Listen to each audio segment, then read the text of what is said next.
Hello students, hope you are doing good, and today's video we are going to see basics of transformation generative grammar.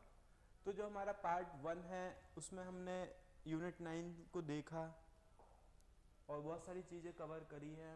अगर आपने वो वाली video नहीं देखी है तो आप वो वाली वीडियोस देख ले, और ये उसी वीडियो का पार्ट 2 है. Okay, so we are covering unit 9 assistant professor 2025. Okay, just have a quick revision. हम क्विक रिवीजन कर लेते हैं एक बार ज़रा कि हमने पार्ट 1 में क्या क्या कवर किया है. So part 1 starts from here.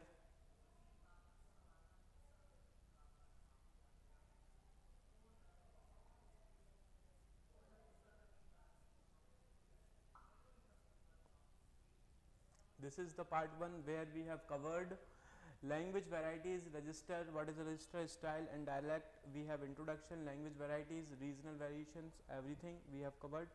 And after that we have covered the style in the language. Like there are 3 type of style: formal style, informal style, colloquial style, literary styles, persuasive style. We have covered dialect. Okay, then we have covered this phonetics and phonology in very detail. Okay, then we have seen the organs of speech.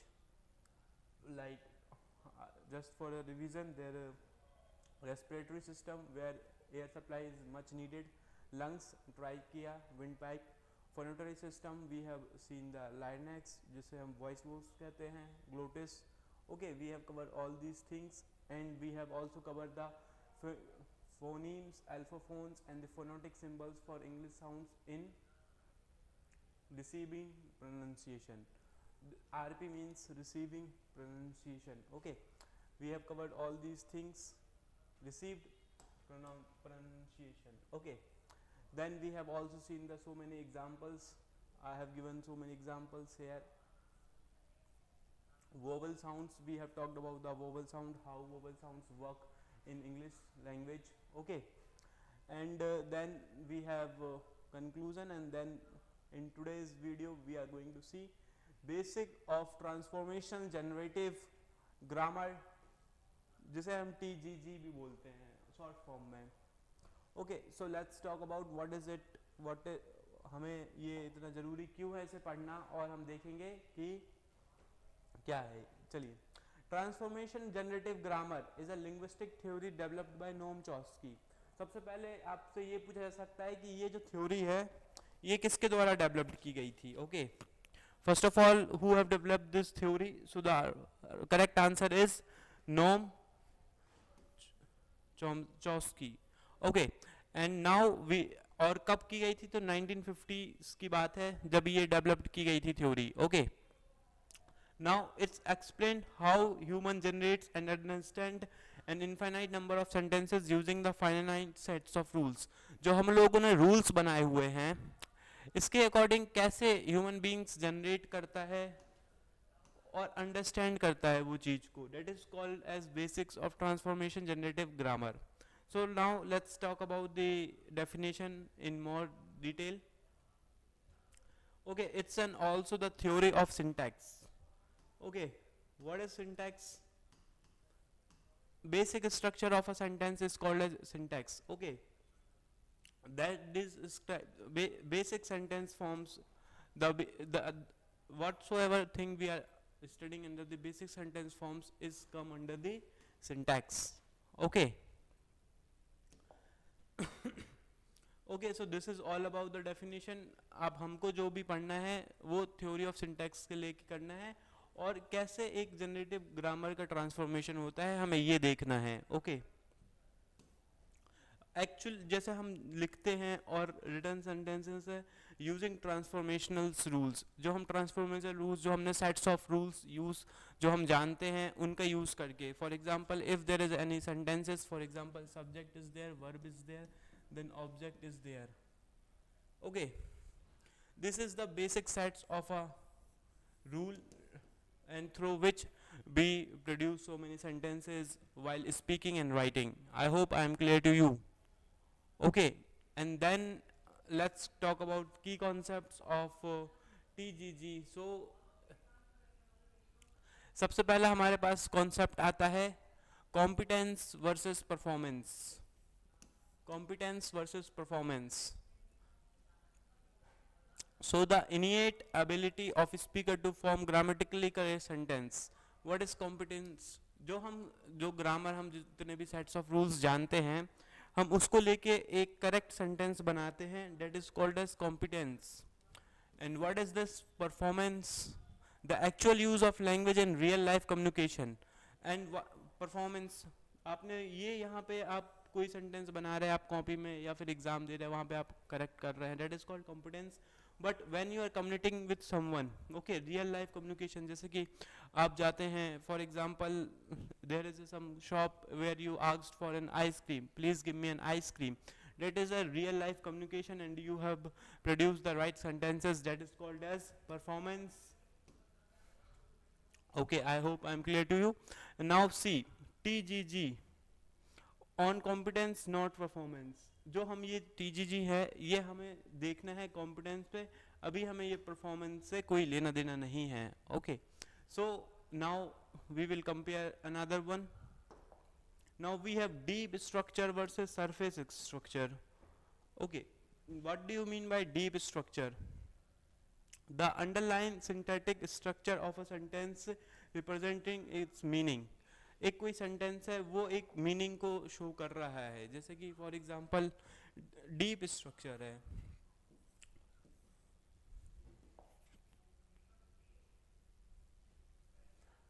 Okay, I will let you know. Just for example, just see, understand the surface structure first. So the surface structure is the final form of sentence after applying transformational rules. We have, for example, mango, we have ram, we have eat. We have these three things. Okay, then we have to correct it in a correct manner. So what will be the answer? Ram eats mango. Okay, so what is this? The final form, and final form is the surface structure. Where if I talk about the deep structure, we have subject. हमारे पास कहीं पे भी subject हो सकता है, यहाँ पे subject है, यहाँ पे verb है, यहाँ पे object है, but it is not the correct form, right? But when we arrange this in a correct manner, then it is a surface structure or the final form of sentence after applying transformational rules. हमने grammar का यहाँ पे rule लगा दिया, then यहाँ पे हो गया है ये correct. I hope I am able to understand.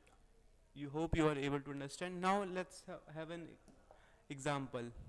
I have already told you John eats an apple. Okay, जैसे मैंने बताया Ram eats a mango. Okay, and in surface structure apple is eaten by the John. Passive transformation. Are you getting the point?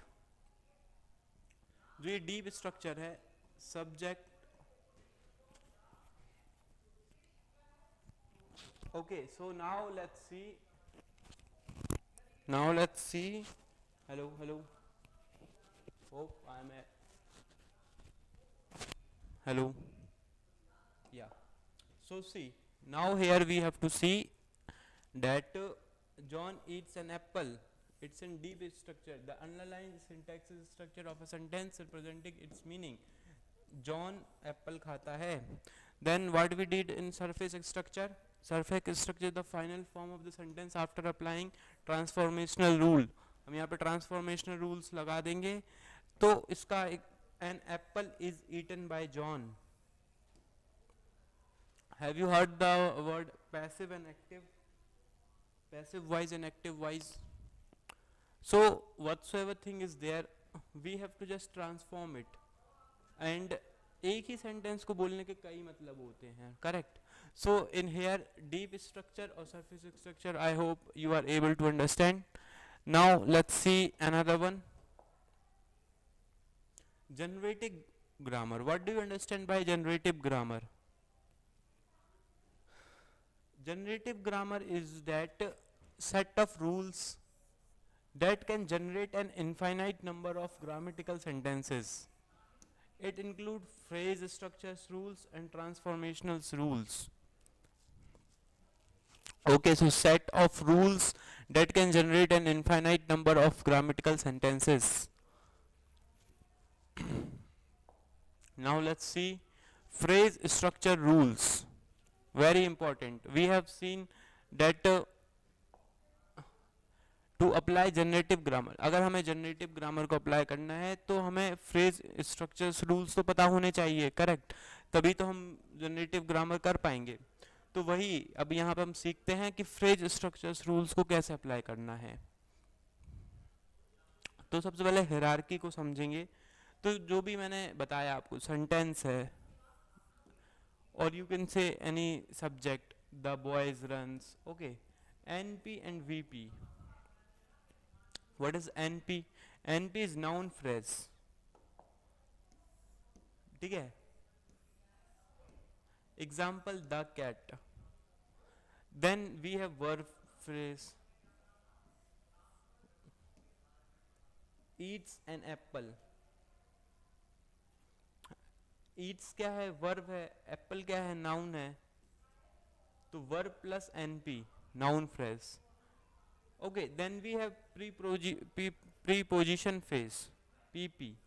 Then P plus noun phrase. Example, on the table. Okay, and after this we have these rules define how words combine to form grammatically correct sentences. देखिए, sentence तो कोई भी बना लेगा और English भी बहुत लोग बोल लेंगे, correct, but are you speaking correct English और you are writing correct English? That is the question. तो अगर आपको सही से इंग्लिश लिखनी है या बोलनी है तो आपको ये आना चाहिए ना. फ्रेज जो भी आप चीजें बना रहे हैं वो किस आधार पे बना रहे हैं. तो अभी मैंने आपको बताया कि अगर आपको कोई भी सेंटेंस बनाना है, फॉर एग्जांपल आप फ्रेज सेंटेंस बनाना चाहते हैं, तो आपको इन बातों का पता होना चाहिए. ओके, आप ये एकदम याद कर लीजिए. तो सबसे पहले सेंटेंस स्ट्रक्चर है, सेंटेंस बनाना है. Noun phrase plus verb phrase. The boy क्या है? नाउन फ्रेज है, एंड देन रन्स है verb phrase. Okay, and then if you have to see what is noun phrase. तो noun phrase that plus nan. That, what is that? You can see the cat, the dog, the horse, anything, the Taj Mahal. Okay, then we have verb phrase. जब कोई कार्य हो रहा है, any work is taking place, right? Eats an apple. Ram eats an apple. Okay, Sita eats a mango. Okay, what see we have seen that कोई कार्य हो रहा है किसी के द्वारा. इन वर्ब फ्रेज, जब कोई व्यक्ति कार्य करेगा, आई राइड बाइसिकल, मैं साइकिल चलाता हूँ, it's a verb phrase. Okay, now let's see some transformational rules. Transformational rules देखते हैं. तो सबसे पहले हम देखते हैं कॉमन ट्रांसफॉर्मेशनल रूल्स देखते हैं सबसे पहले. तो यहाँ पे हमें 5 तरीके के ट्रांसफॉर्मेशनल रूल्स देखने को मिलते हैं. नंबर 1 मिलता है passive transformation, number 2 interrogative transformation, number 3 negation transformation, WH movement questions, and do support auxiliary insertion इसको भी बोलते हैं. ओके, सो सबसे पहले देखते हैं passive transformation. John kicked the ball, इसको हमें अब पैसिव में बदलना है. तो how we will convert it? The ball was kicked by John. Okay, active and passive voice you should be. जब आप स्कूल में होंगे आपने ये पढ़ा होगा, करेक्ट. आपको जस्ट वो नॉलेज को रिकॉल करने की जरूरत है. और अगर आपको ये चीज़ें बहुत ज़्यादा डिफिकल्ट लग रही है, इसका मतलब अभी आपने ग्रामर अच्छे से पढ़ा ही नहीं है. Okay, but this is class for assistant professional examination, and I am not going to tell you about these some basic grammar rules, because you know in grammar is really very vast, and if you really want to do active passive voice, so you have to watch some YouTube videos, as well as you can refer to the good books Okay, and after that, please once again watch this video, you will be able to understand everything. See how this thing is changing this, why this was is using here. All these are the sets of rules that you may find in either YouTube videos or in your books. Okay, now we have interrogative transformation. You are coming.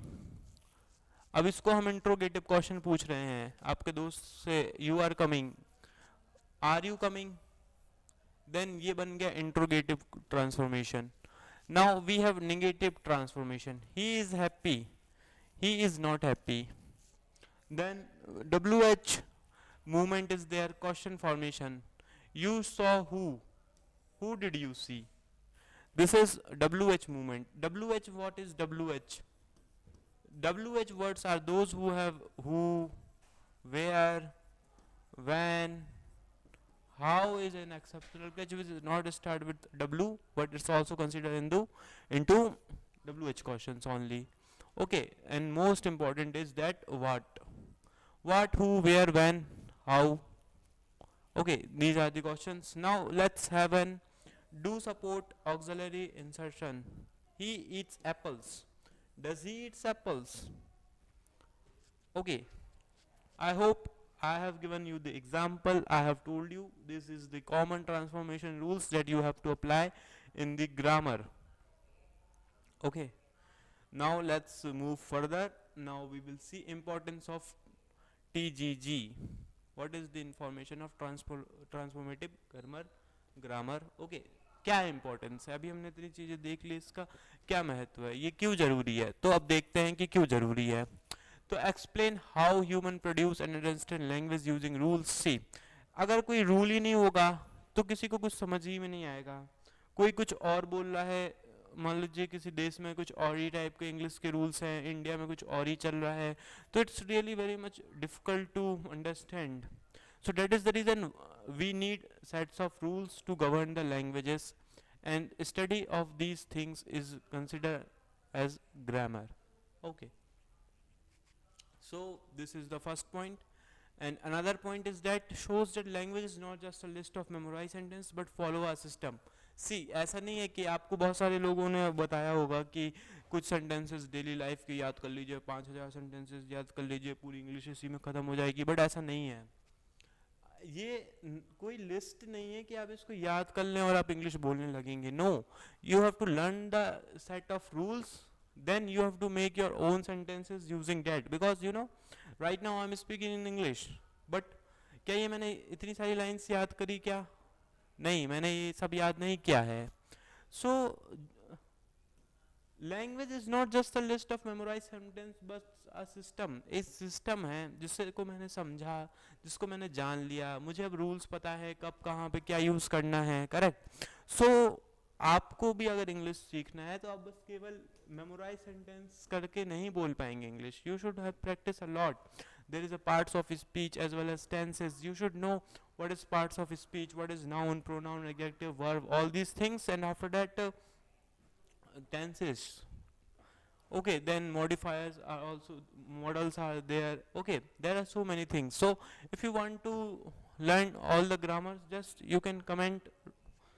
Okay, I will have a video on the grammar where I will cover all the important points, and in very quick lesson I will try to explain you each and every context. So if you want a video on that, please comment right below, and whatsoever topic you want me to teach, just comment it down. आपको लगता है कि मुझे ये नहीं पता है, इस पे एक वीडियोस होने चाहिए, यूट्यूब पे ये वीडियोस अवेलेबल नहीं है, तो आप मुझे कमेंट में बताइए. I will prepare a video on that and bring it to you.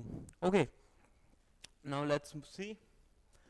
Importance of TGG is another is that studying syntax, AI language processing, and second languages acquisitions. अगर आपको ये चीज़ें आती हैं, आपने ये चीज़ें कुछ पता है, तो जो what is second language acquisition, you know English. Okay, you know English very well but you don't know French.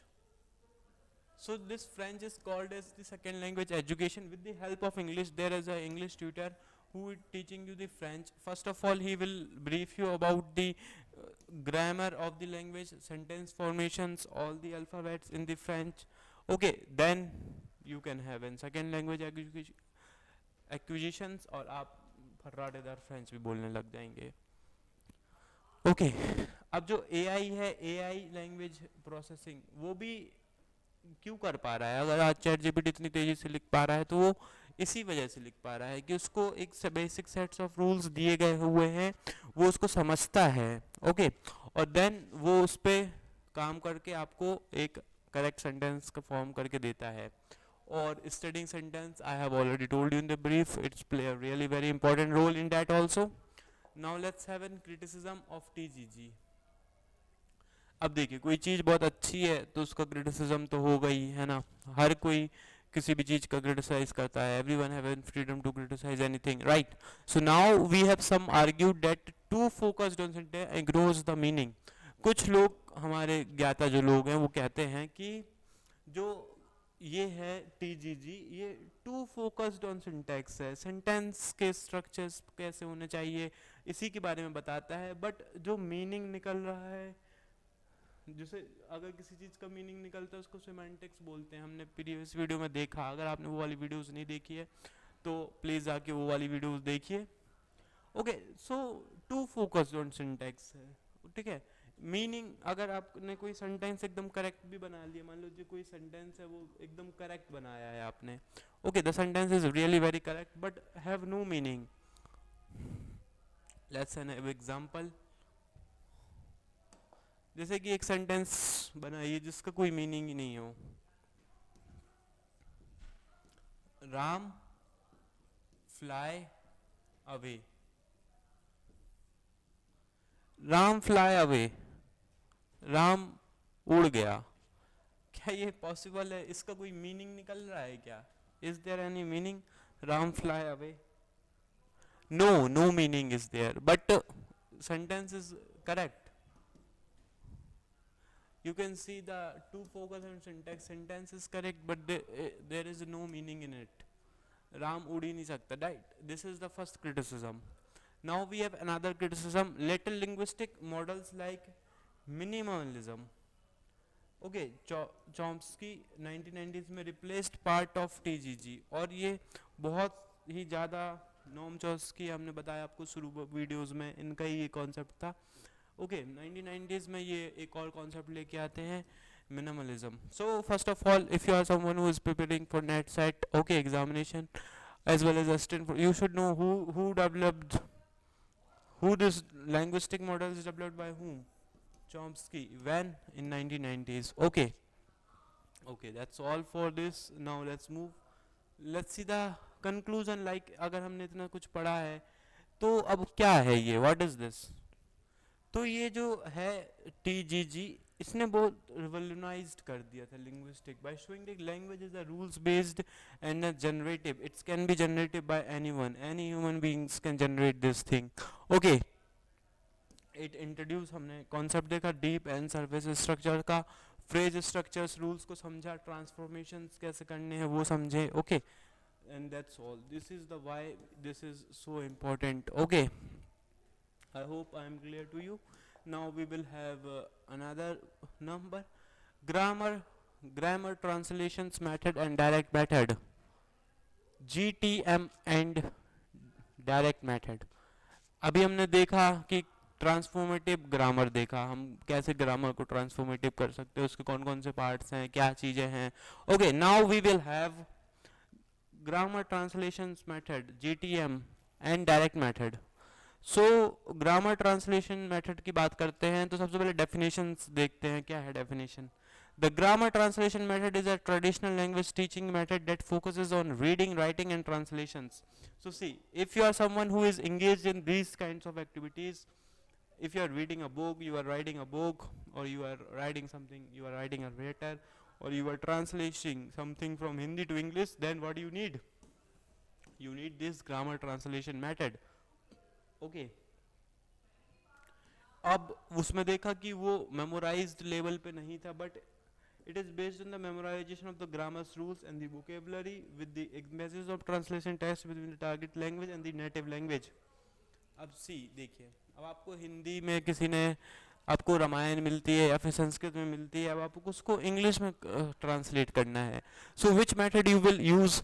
You will use this grammar translation method. You should what are the essential components that you should be aware about? You should be aware about the grammar rules.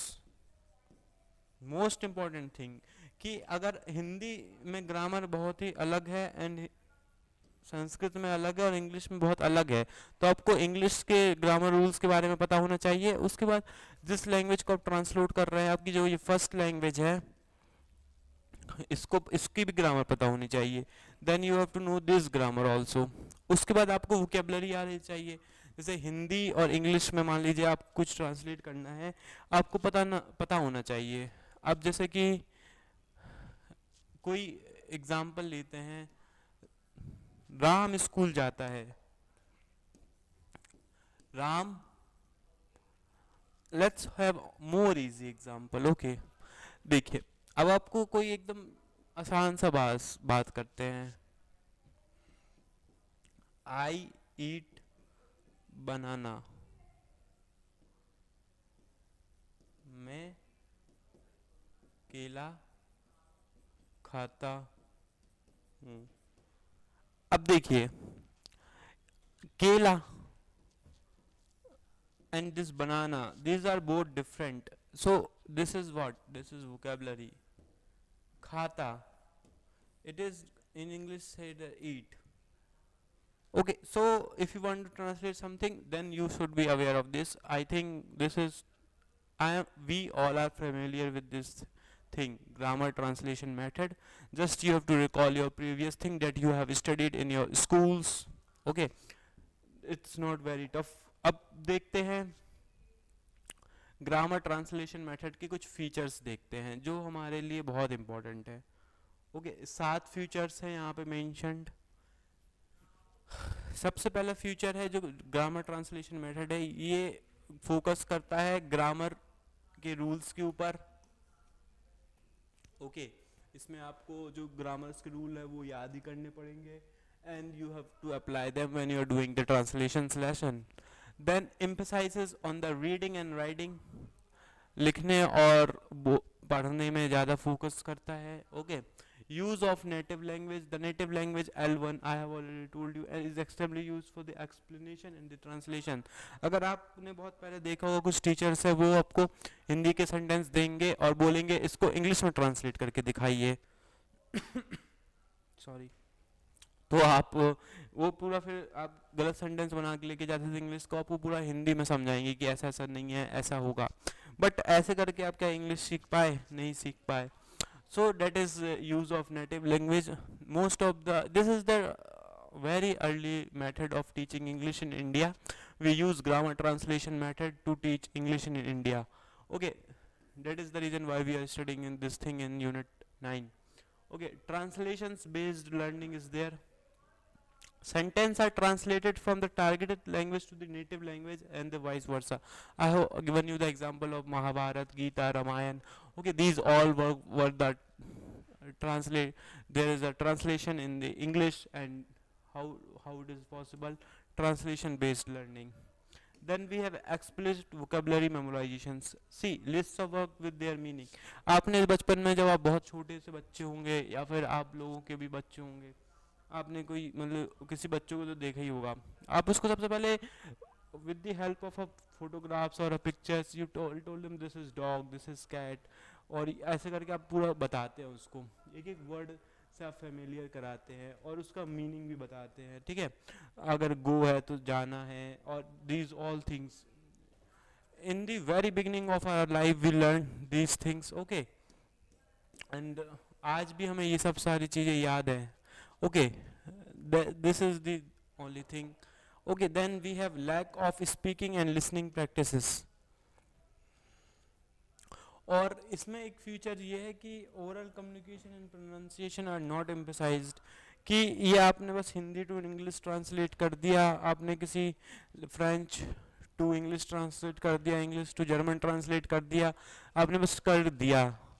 अब आप उसको oral communication में नहीं ला रहे हैं, आपने किसी चीज़ को ट्रांसलेट किया, अब क्या वो ओरली आ पाएगा क्या? आप अपने आप से सोचिए। अब रामायण को किसी ने इंग्लिश में ट्रांसलेट कर दिया है, नाउ व्हाट व्हाट अब हमें क्या करना है? उसका ओरल ट्रांसलेशन आपने कभी इंग्लिश में कहीं रामायण देखी है क्या? Okay, then we have teacher centered approach. In this the teachers provide rules. I have already told you, जब हम बहुत छोटे थे हमें रूल्स मिल गए थे, subject plus verb plus objective, then you have to translate and then explanation while student passively follow the instructions. एक टीचर है, आपको बताएगा कि एक सेंटेंस में सब्जेक्ट होना चाहिए, वर्ब हो जाना चाहिए, ऑब्जेक्ट हो जाना चाहिए, आप बहुत सारे सेंटेंसेस बना के लाइए, या फिर मैं आपको हिंदी में सेंटेंसेस दूंगा, आपको इसको इंग्लिश में ट्रांसलेट करना है। And this is considered in the teacher centered approach. I am your teacher and I am instructing you to follow my instructions. Okay, now let's see the grammar translations method के कुछ advantages के बारे में देखते हैं। तो इसके सबसे बड़ा एडवांटेज है कि ये डेवलप करता है strong reading and writing skills, good for understanding classical literature. I have already given you the example of classical literature, that is Ramayana and Mahabharata. Okay, then easy for teacher to implement. बहुत easy होता है ये किसी भी teacher को implement करना. Then it helps learner understand complex grammar structures. These are the 4 advantages of GTM.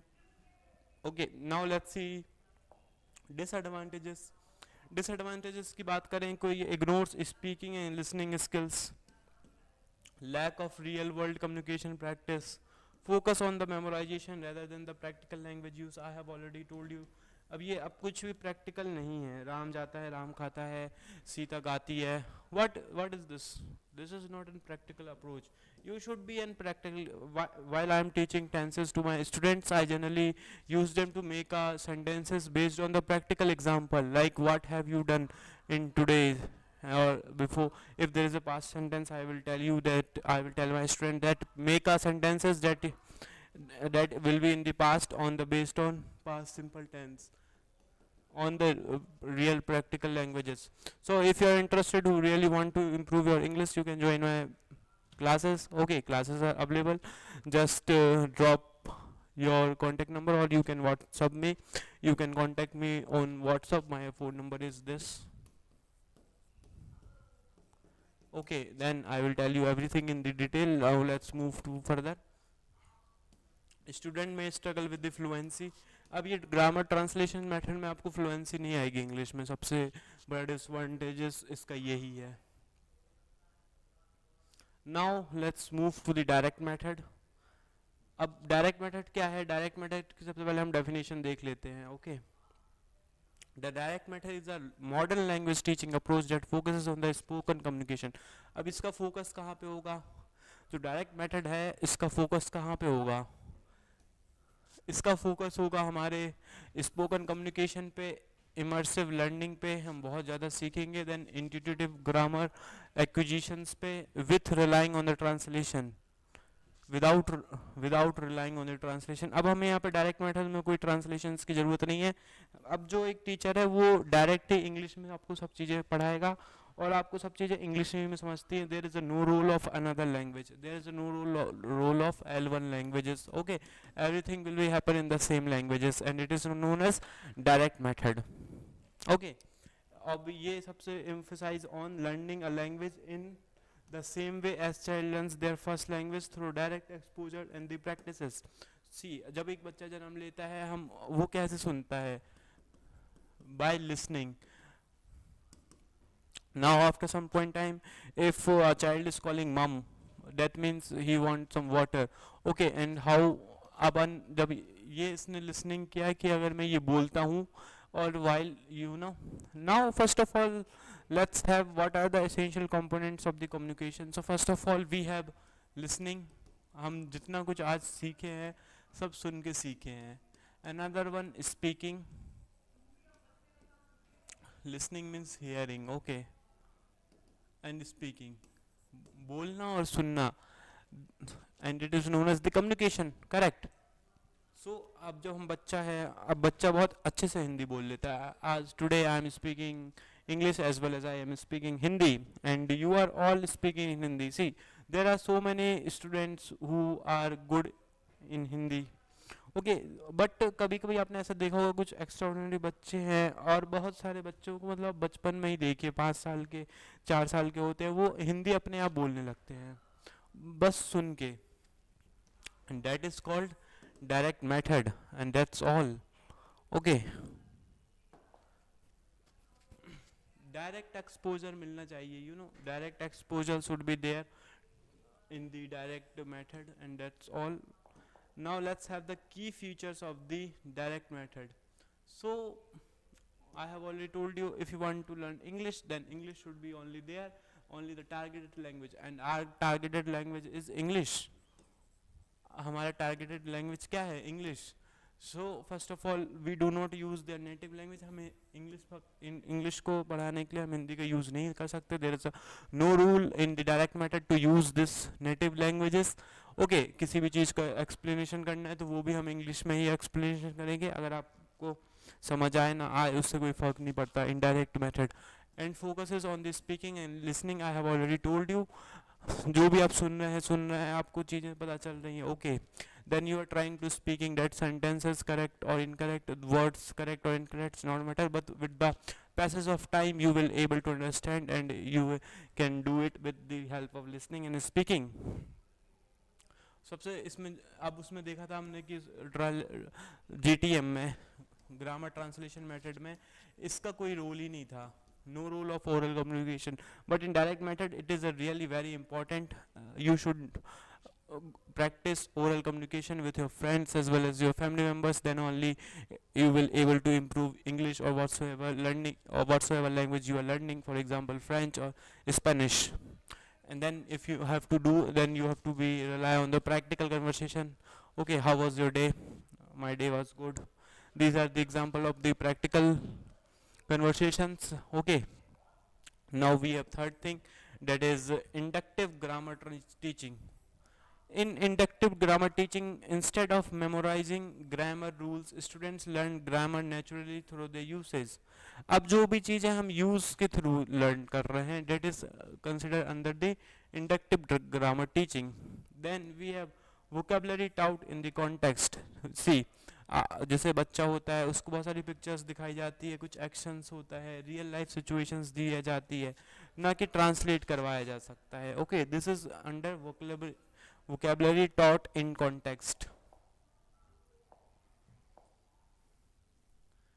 Now we have emphasized on the pronunciation and fluency. जो DM है, direct method है, हम सबसे ज़्यादा फोकस करते हैं प्रोनाउंसिएशन पे एंड फ्लुएंसी पे. सी, प्रोनाउंसिएशन ही में खुद में बहुत लोग प्रोनाउंसिएशन बोलेंगे. Okay, they don't know that it's a pronunciation not pronunciation.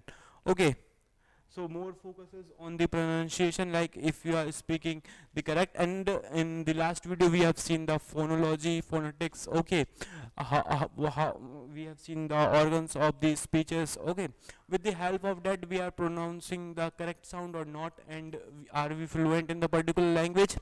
तो इन सब चीज़ों की वजह से ही ये सब चीज़ें इंक्लूडेड है डायरेक्ट मेथड में. Okay, now we have student centred learning. उसमें हमने देखा GTM में, GTM में क्या था, टीचर, जो सेंटर में कौन था, टीचर, और यहाँ पे सेंटर में कौन होता है, जो एक लर्नर होता है. ओके, जो स्टूडेंट होता है वो सेंट्रल में होता है. Encourage active participation should be there, interaction should be there, then the passive learning. और आप अपने मन से बताइए कि आपको कौन सी मेथड ज़्यादा अच्छी लगी, डायरेक्ट मेथड अच्छी है कि ग्रामर ट्रांसलेशन मेथड अच्छी है. You can comment it down. Okay, which is your favourite among the, मतलब अमंग इस दो में से आपको कौन सी मेथड ज़्यादा अच्छी लगी, आप बताइए मुझे कमेंट करके. Okay, now let's see some advantages of direct method, and then we will see some disadvantages of the method. So first of all, the advantages of direct method is enhance speaking and listening skills. इससे आपको बहुत ही ज़्यादा impact होगा आपकी listening और speaking skills पे. It's also promotes natural languages learning. It's encourages fluency and confidence. Engage student in the real world communications. These are the advantages of the direct method of teaching of English or any language. Okay, now we will see some disadvantages as well as. So see, अगर आपको कुछ भी idea नहीं है, आपको बिल्कुल भी English नहीं आती है, फिर कोई भी लैंग्वेज नहीं आती, तो it's really very difficult for beginners who need explanation. अब आप उसको एक्सप्लेन कर रहे हैं बट उसको कोई पल्ले ही नहीं पड़ रहा है कि आप बोल क्या रहे हैं. सो दिस इज द सबसे बड़ा चैलेंज आता है डायरेक्ट मेथड पे. उसके बाद another challenge is that not suitable for the large classes. अगर बहुत ज़्यादा बच्चे 100-150 बच्चे हैं, अलग अलग बैकग्राउंड से हैं, अलग अलग स्कूल से पढ़े हैं, कोई हिंदी मीडियम से पढ़ा है, कोई इंग्लिश मीडियम से पढ़ा है, एंड मीन्स आप ऐसे समझ लीजिए, है ना. सो लार्ज क्लासेस के लिए नहीं है, ये स्मॉल बेसिस है, क्योंकि इसमें हमें ज़्यादा से ज़्यादा प्रैक्टिकल होना पड़ेगा ना. और आप इतने सारे 150 बच्चों के साथ कैसे प्रैक्टिकल हो पाएंगे. अगर आप सबको प्रैक्टिस करा रहे हैं, एक प्रैक्टिकल सेंटेंसेस बोल के बताइए, तो 150 बच्चे हैं, आपका सारा समय तो वहीं पे लग जाएगा. So that is the reason why not suitable for the large class. It is not suitable for the large class. Let's move further. It requires highly trained teachers. जो टीचर्स है, फॉर एग्जांपल आपने exams के नाम सुने होंगे, IELTS, okay, TOEFL. So there are highly qualified teachers are there, okay, जो बहुत ही trend होने चाहिए पहले से ही इन सब चीज़ों में, तब जाके आपका काम बनेगा. It's the another disadvantages. Then we have grammar is not explainated out which में लीड टू एरर्स. अब देखिए, अब ग्रामर को तो इस डायरेक्ट मेथड में अच्छे से पढ़ाया नहीं गया है, जैसा कि ग्रामर ट्रांसलेशन मेथड में पढ़ाया हुआ है. तो अब इससे क्या होगा, इससे बहुत सारे मिस्टेक्स होंगी, बहुत सारे एरर्स होंगे. Okay, so these are the disadvantages of this method. अब नाउ वी हैव कंपेयर. चलिए, सबसे important and most interesting part, अब एक कंपेरिजन तो हो ही जाना चाहिए. Let's compare grammar translation method और डायरेक्ट मैसेज है. तो सबसे पहले हम यहाँ पे देख लेंगे कितनी चीज़ें होनी चाहिए.